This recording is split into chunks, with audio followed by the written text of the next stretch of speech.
Hello guys, welcome back to this channel. In today's video, I'm going to show you how you can turn into a bat and grow a garden game of Roblox.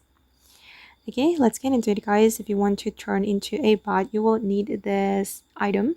This item is called Vampire Fang item, and I got this item from the limited Halloween shop. And unfortunately, the shop has gone now, but I'm going to show you how this item works. So guys, you just need to click anywhere and you can turn into a bat like this. And this is so cool. Luckily, I have already built a lot of Vampire Fang from the limited Halloween shop.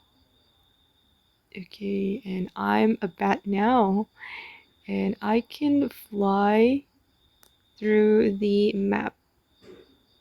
Wow, and this is so fun. I hope that they can give us the Halloween shop again so I can buy this Vampire Fang item to turn into a bat. Okay guys, and that's all for this video. I hope this video will be useful for you. Thank you so much for watching and bye.